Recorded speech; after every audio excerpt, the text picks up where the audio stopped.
네, 오늘 주께서 주신 말씀은 마태복음 6장 1절부터 4절까지 말씀입니다. 제가 봉독하겠습니다.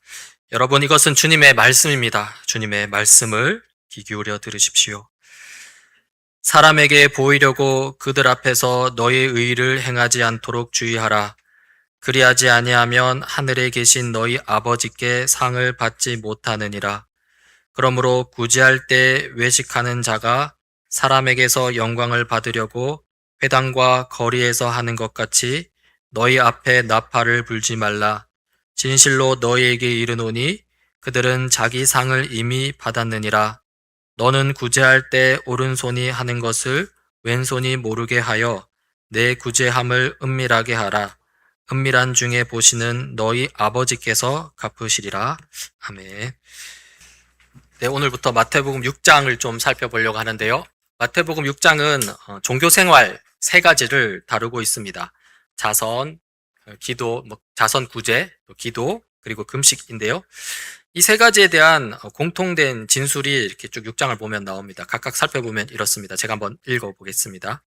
자선을 베풀 때에는 위선자들처럼 하지 말라. 그리하면 남모르게 숨어서 보시는 너희 아버지께서 너에게 갚아주실 것이다. 너희는 기도할 때 위선자들처럼 하지 말아라. 그리하면 숨어서 보시는 너희 아버지께서 너에게 갚아주실 것이다. 너희는 금식할 때 위선자들과 같이 슬픈 기색을 띠지 말아라. 그리하면 남모르게 숨어서 보시는 내 아버지께서 너에게 갚아주실 것이다. 이 자선을 베푸거나 기도하거나 금식할 때 위선자들처럼 사람들에게 보여주기 위해서 하지 말라고 합니다. 숨어서 하라고 하시고요. 그리할 때 하나님께서 갚아주실 것이라고 합니다. 그래서 이 모든 종교 생활을 요약해서 6장 1절에서 이렇게 기록하고 있습니다. 너희는 남에게 보이려고 의로운 일을 사람들 앞에서 하지 않도록 조심하여라. 그렇지 않으면 너희는 하늘에 계신 너희 아버지에게서 상을 받지 못한다. 자선도 의로운 일입니다. 기도도 의로운 일이고요. 금식도 의로운 일입니다. 이 중에 이 자선은 기도, 금식과 비교하면 그 성격이 좀 다릅니다. 자선은 이웃과의 관계 속에서 이루어지는 의로운 행위, 의로운 일이고요. 기도와 금식은 하나님과의 관계 속에서 이루어지는 의로운 행위, 이렇게 볼 수 있죠. 보통 종교 생활 하면 하나님과의 관계만을 생각하기 쉬운데요. 마태복음 6장 본문은 자선을 이 기도, 금식과 나란히 두면서 자선 또한 종교 생활의 중요한 한 축임을 보여주고 있는 것이죠. 오늘은 이 세 가지 중에 자선에 대해서 좀 생각해 보고자 하는데요. 이 자선에 대한 반대되는 두 접근이 있습니다. 오늘 본문에서 나타난데요. 먼저 2절, 드러내놓고 자랑하듯 하는 자선입니다. 그러므로 네가 자선을 베풀 때에는 위선자들이 사람들에게 칭찬을 받으려고 회당과 거리에서 그렇게 하듯이 네 앞에 나팔을 불지 말아라. 내가 진정으로 너에게 말한다. 그들은 자기네 상을 이미 다 받았다. 이 사람 앞에서 드러내놓고 자랑하듯 행하는 것인데요. 이러한 태도의 아래 그 근원에 놓인 것은 자기 중심성입니다. 회당과 거리에서 나팔을 불면서 알리려는 것은 누굽니까? 자선을 행하는 자기 자신인 거죠. 사람들에게 칭찬을 받으려는 이도 누굽니까? 자기 자신입니다. 이들을 두고 왜 위선자 같다고 하냐면요. 하나님을 섬긴다고 하지만 실상은 자기 자신을 섬기고 있기 때문에 그렇습니다. 자기를 하나님처럼 여기는 것입니다. 하지만 그렇다고 또 자기가 하나님처럼 될 수는 없죠. 실상은 아무것도 할 수 없는 우상일 뿐입니다. 그렇게 자기 자랑하듯 하는 이 자선은요, 자우상 숭배에 빠지는 것이죠. 이 자기 중심성에 빠진 수많은 사람들, 그 문화 속에서 자우상 숭배는 효과가 있습니다. 사람들이 칭찬해 주니까요. 또 사람들이 우러러 봐주기도 합니다. 인기도 얻고 명예도 얻습니다. 그러면서 자기네 상을 다 받는 것이죠.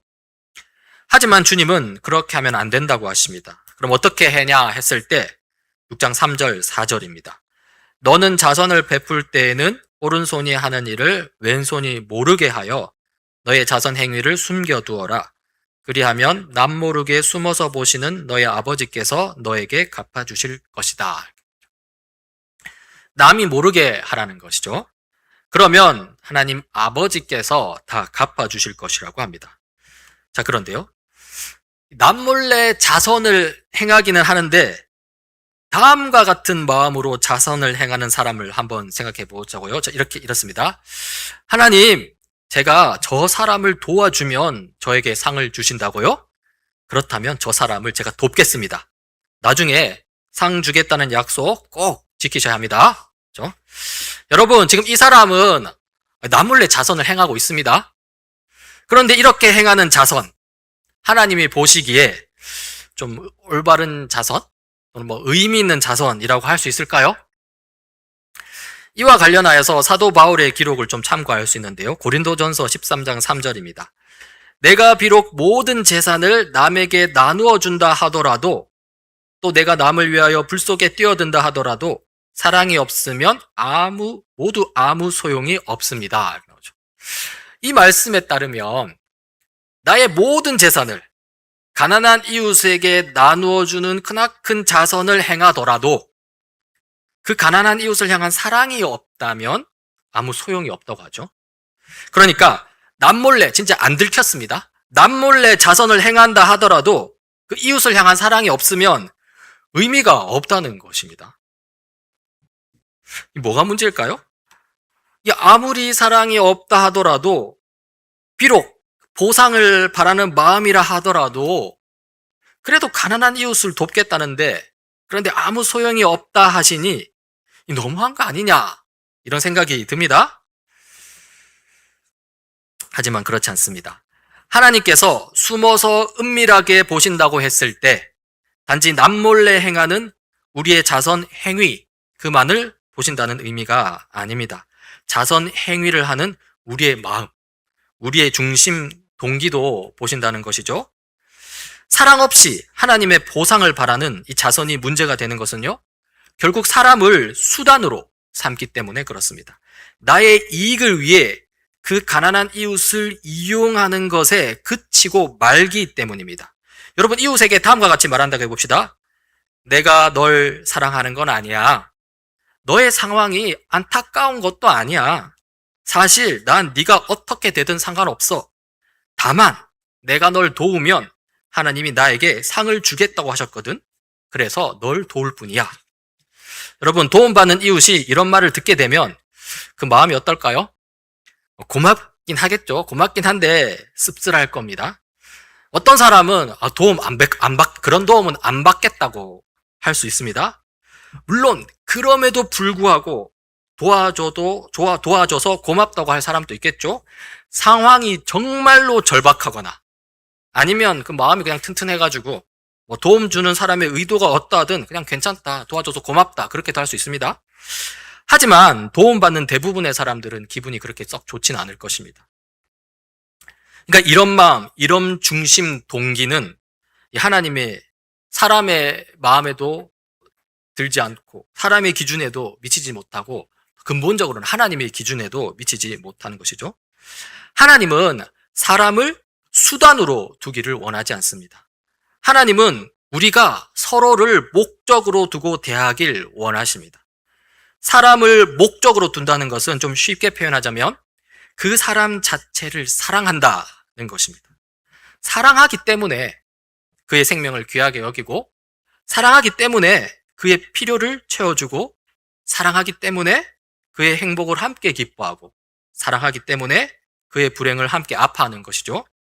나의 명예를 위해서 그의 생명을 귀하게 여기는 게 아닙니다. 나의 이익을 위해서 그의 필요를 채워주는 것도 아닙니다. 나의 행복과 평안을 위해서 그의 기쁨과 슬픔에 공감해 주는 것도 아니라는 거죠. 다시 말해서 나의 이익을 위해서 그를 수단으로 여기는 게 아니라 그를 사랑하기 때문에 그를 목적으로 둔다는 것인데요. 그렇다면 여기서 근본적인 질문이 나옵니다. 아니, 왜 그 사람을 사랑해야 할까요? 왜 사랑해야 할까요? 이렇게 질문하면 보통 우리의 죄된 본성은 다음과 같이 대꾸하려고 합니다. 아니, 사랑할 만 해야지 사랑하지, 뭘 그런 걸 물어보나? 이런 거죠.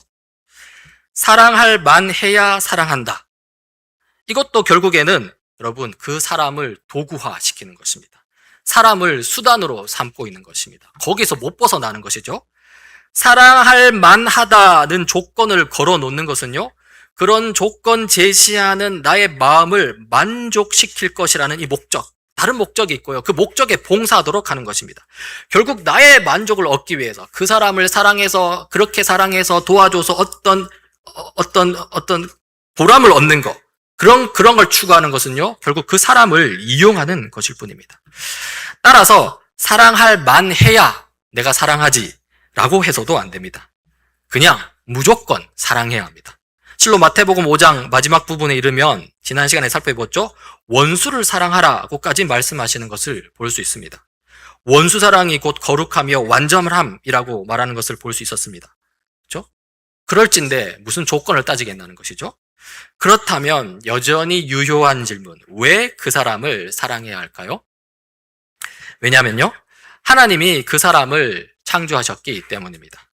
그 사람이 하나님의 형상이기 때문입니다.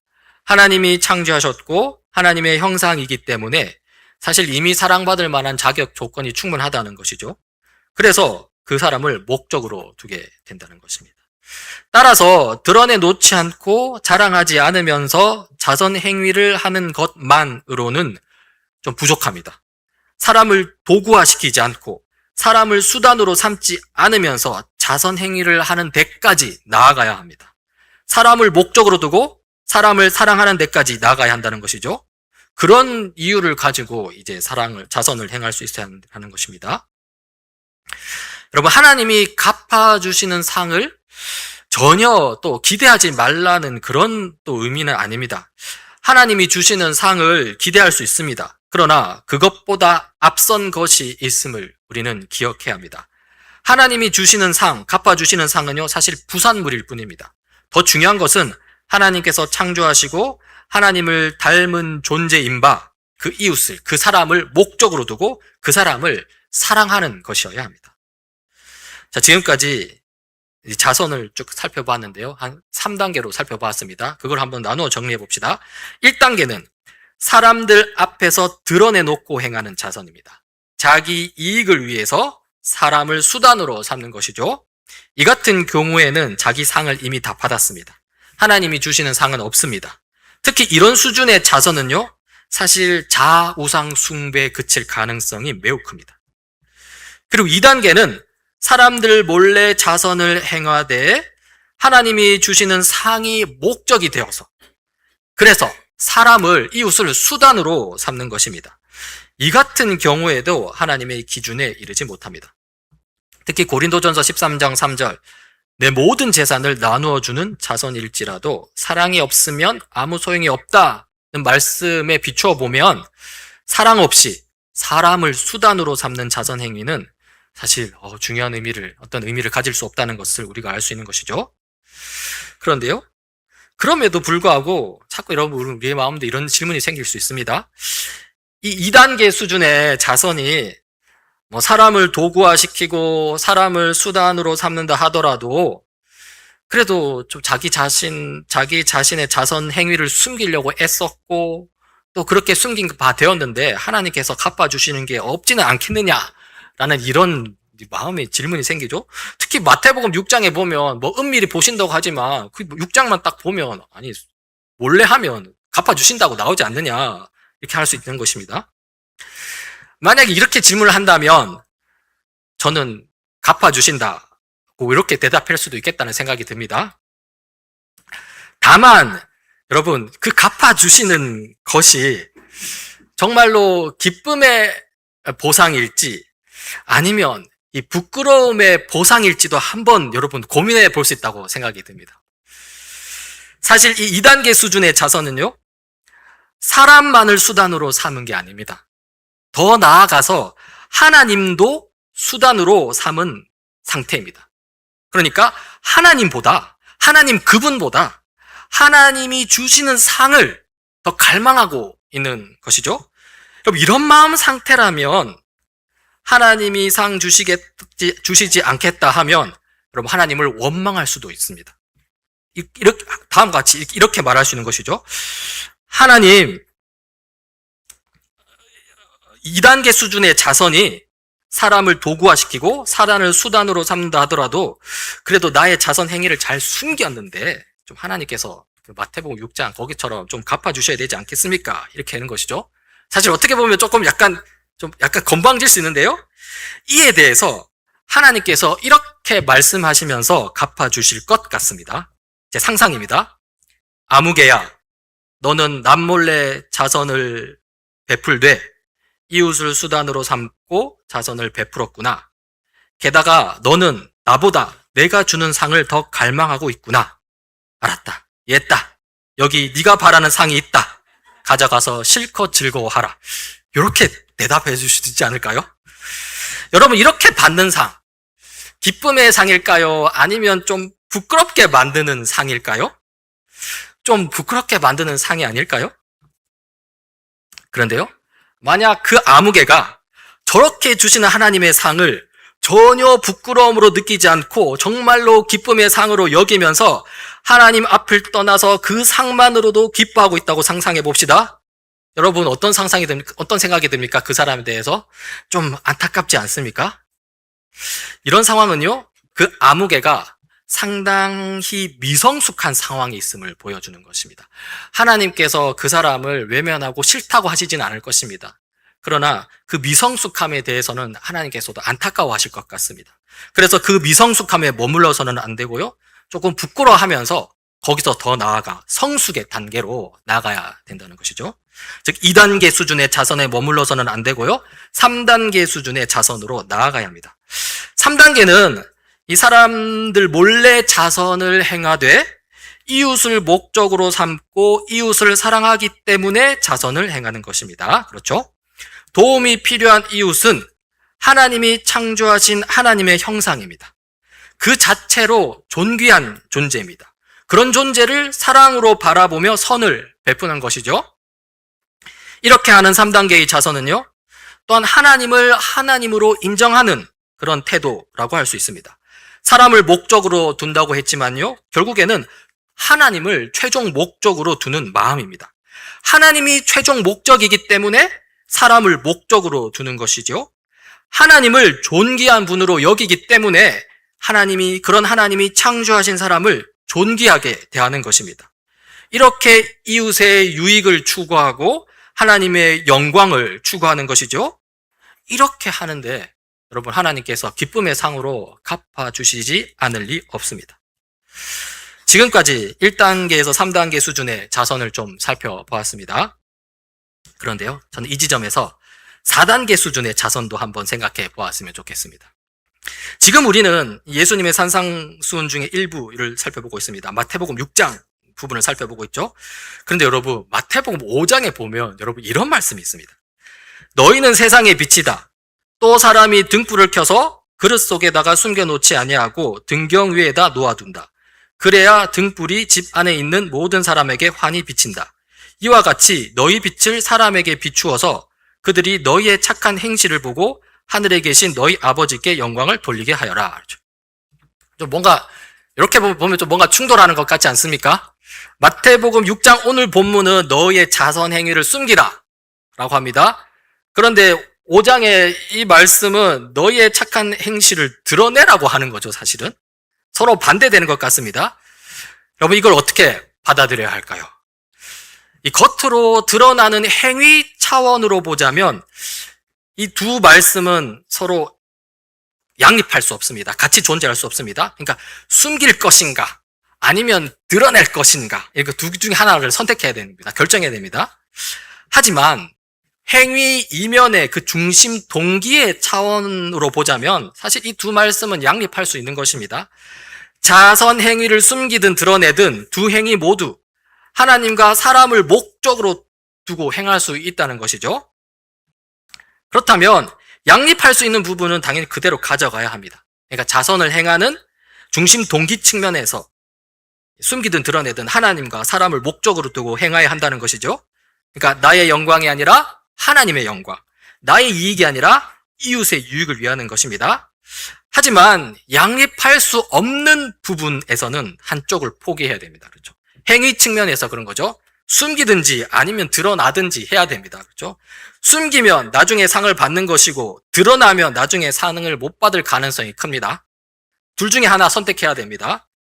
이제 관건은 숨길 것인가 드러낼 것인가 입니다.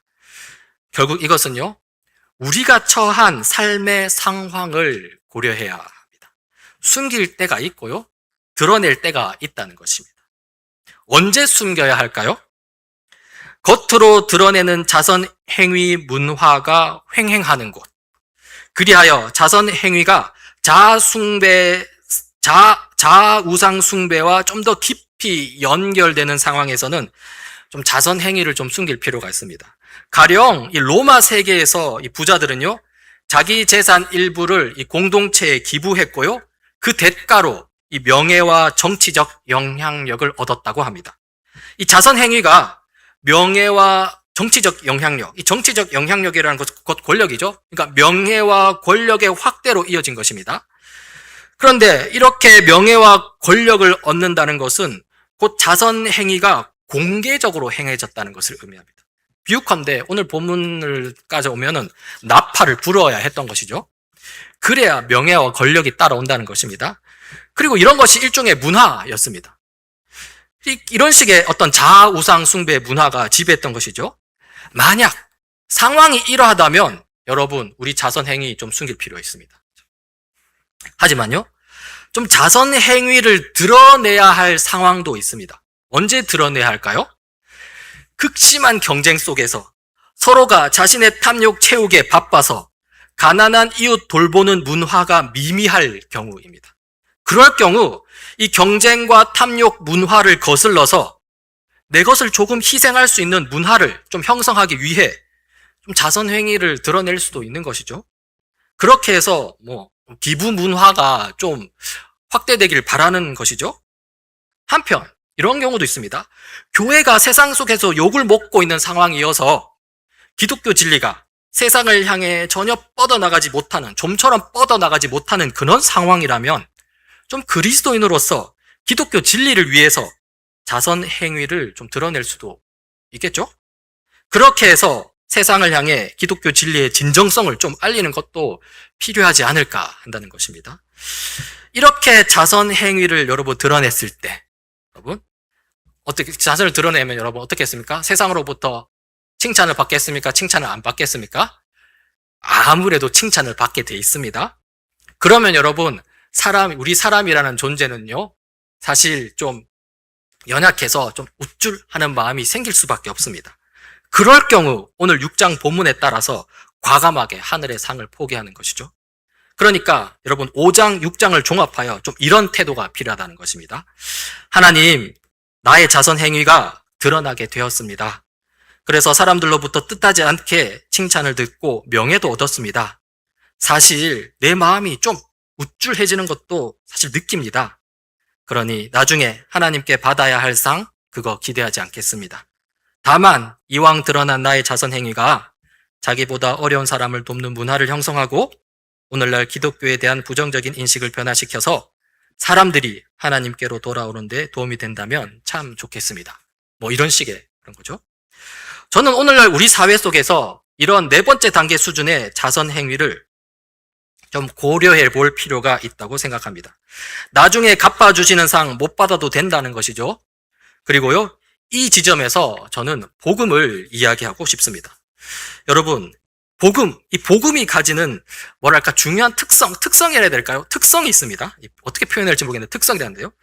이걸 반드시 기억해야 하는데요. 이것은 곧 우리가 아니라 하나님께서 하셨다라는 것입니다. 다시 말해서 복음은 우리가 행하는 어떤 일이 아니라요, 하나님께서 행하시는 일이라는 것입니다. 이런 특성을 염두에 두고 복음이 무엇이냐, 그 기쁜 소식이라는 게 도대체 뭐냐라고 한다면요, 복음 곧 기쁜 소식은요, 하나님께서 우리를 위해 예수 그리스도를 세상에 보내셨다는 소식입니다. 이거 하나님께서 하신 것이죠. 또 그리고 복음은요, 예수님께서 우리 죄를 사하기 위해 십자가에 달리셨다는 소식입니다. 이것도 하나님이신 예수님께서 하신 일입니다. 또 복음은요, 부활하시고 승천하신 예수님께서 보혜사 성령을 보내셨다. 그런 소식입니다. 이렇게 복음에 대한 다양한 표현이 있고요. 그 중에 가장 대표적으로 성경을 딱 가져오면은 예수님과 함께 하나님 나라가 이 땅에 왔다는 소식도 있죠. 이거는 마태복음에서도 마가복음에서도 예수님께서 직접 하신 말씀입니다. 하나님의 복음을 믿어라 하면서 뭐라고 하셨냐면 하나님 나라가 가까이 왔다 이렇게 말씀하시죠. 이렇게 다양한 복음 표현들의 공통 특징은요, 모두가 다 하나님께서 하신 일이라는 것입니다. 그것도 우리를 위한 하나님의 일입니다. 좀 더 구체적으로 표현하자면 우리 구원을 위한 하나님의 일입니다. 좀 더 황송한 표현을 사용하자면 우리를 섬기시는 하나님의 일이라고 할 수 있습니다. 참으로 예수님께서 이 땅에 오셔서 우리를 섬기셨습니다. 허리에 수건을 두르시고 낮은 자리에서 우리의 발을 씻기신 수준만이 아닙니다. 십자가에서 죽기까지 자기를 낮추어 우리를 섬기셨습니다. 그렇게 하여 우리를 죄로부터 건지시고 하나님의 자녀가 되도록 하셨습니다. 여러분, 이 복음보다 더 큰 선물이 있겠습니까? 하나님 아버지의 자녀됨이라는 이 복음의 열매보다 더 큰 상이 있겠습니까? 사실 오늘 본문을 보면요, 6장 본문 전체를 보면요, 이 시종일관 하나님을 두고서 아버지라고 표현합니다. 6장 1절에 보면요, 상을 못 받는 상황에서도 아버지에게 상을 못 받는다 하고요, 6장 4절에 보면 또 상을 받는 상황에서는 아버지께서 갚아주실 것이다 라고 하고요, 마태복음 6장에서만 이 하나님을 가리켜서 아버지라고 하는 부분이 12번 나옵니다. 하나님이 아버지라는 것이죠. 하나님이 아버지라니요? 여러분, 이게 얼마나 큰 선물입니까? 이렇게 큰 선물이 이미 놓여 있는데 뭔가 갚아주실 다른 그 상에 집중해서 그 상을 안 주시면 원망할 것처럼 하는 것은 사실 좀 이치에 맞지 않는 것이죠. 특히 세상이 주는 상에 눈이 가려져서 복음의 선물, 하나님의 아버지 됨을 외면한다면 여러분, 이건 좀 큰 문제입니다. 복음을 잊은 채, 복음이 주는 열매, 곧 하나님 아버지의 자녀됨을 잊은 채 하나님이 갚아주실 상만을 구하는 것은요, 이거 2단계죠.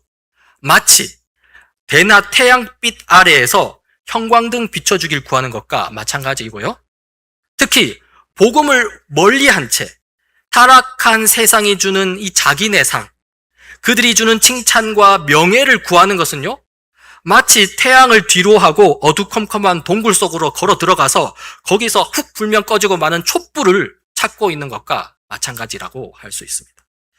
여러분, 이미 태양 빛이 비치고 있습니다. 하나님이 이미 하신 일이 너무나도 큽니다. 이 복음에서 오는 선물이 참으로 큽니다. 이제 태양과도 같은 이 복음 아래에서, 그러니까 우리가 무엇을 할 것인가, 이것만이 남은 것이죠. 이 복음에 어떻게 응답할지가 이제 사실 우리에게 맡겨진 것입니다. 오늘 살펴본 여러 말씀을 통해서 우리가 할 일은 명확합니다. 우리에게 주신 복음의 선물이 이미 큽니다. 그 복음에 응답하는 마음으로 자선을 베풀되 여러분의 자선 행위를 일단 숨기십시오. 그러면 하나님께서 드러내실 것입니다. 물론 드러내시지 않으실 때도 있을 수 있겠습니다. 혹 여러 이유로 드러나게 되었다면, 그래서 연약한 우리 인간으로서 좀 마음이 우쭐한 마음이 생겼다면 나중에 받을 상 못 받아도 이미 내 아버지의 영광이 드러내고 또 아버지가 하나님이 내 아버지이시니 그것대로 좋습니다. 이렇게 고백하면 좋겠습니다. 혹 드러나지 않는다면 그게 뭔지는 모르겠지만 아버지께서 나중에 갚아주실 테이니 또 그것대로 참 좋습니다. 그렇죠? 실로 뭐가 어떻게 되든 다 좋습니다. 숨겨져도 좋고 드러나도 좋습니다. 하나님이 우리 아버지 되시니 다른 거 크게 상관없습니다. 복음이 이렇게 좋은 것이고요, 하나님을 믿는다는 것이 여러분 이렇게 좋은 것입니다. 이 복음을 누리면서 우리 오늘 주어진 삶을 살아가는 우리 모두가 되길 간절히 바랍니다. 우리 같이 한번 기도했으면 좋겠습니다. 우리 하나님과의 관계를 생각하면서 우리가 자선을 행할 때 자아 우상 숭배의 태도를 경계하며 오직 하나님의 영광만을 구하게 하소서 기도하시고요. 또 이웃과의 관계를 생각할 때 하나님의 형상대로 하나님이 창조하신 우리 이웃을 조건 없이 목적으로 대하며 진실함과 행함으로 사랑할 수 있게 하소서 기도하시고요. 그리고 이미 받은 그 복음의 태양 아래에서 하나님을 아버지로 모시고 자족함과 자유함으로 선을 행하며 살게 하소서. 우리 같이 이 시간 좀 기도했으면 좋겠습니다. 같이 한번 기도하시겠습니다.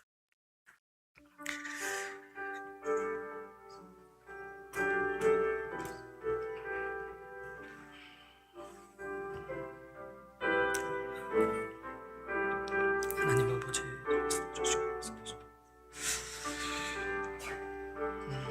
하나님, 제 마음에 오더라 그런 복음입니다. 좀 말씀해 주시고 말씀해 주시옵소서.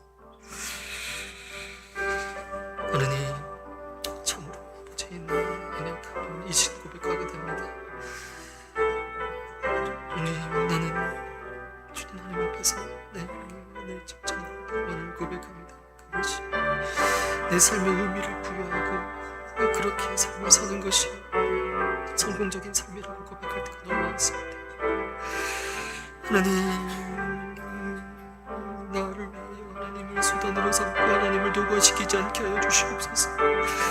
주님, 하나님을 목적으로 두고 사람 하나님의 이웃만을 목적으로 두고 그를 전심으로 사랑할 수 있는 그 마음을 주시옵소서. 아버지 하나님, 아버지 이미 내어주신 아버지 그 복음의 큰 사실들이 아버지 영원히 새겨져서 참으로 그 복음에 합당한 삶을 살 수 있도록 주께서 도와주시옵소서. 하나님, 아버지 붙드시고 이끄시옵고 온 중에 써주시고 배상으로 주시옵소서. 하나님 아버지, 사람의 칭찬이나 하나님의 보상을 바라며 이웃과 하나님을 수단으로 삼았던 우리의 미성숙함을 돌아봅니다. 주님, 내 선행이 숨겨지든 드러나든 오직 이웃을 내 몸같이 사랑하며 하나님의 영광만을 나타내는 성숙한 삶이 되도록 저희들을 인도하여 주시옵소서. 복음을 들었고 복음에서 오는 큰 선물을 이미 받았으니 주님, 만족함과 자유함 가운데 선을 행하며 살게 하옵소서. 우리의 중보자 되신 우리 주 예수 그리스도 이름으로 기도드립니다. 아멘.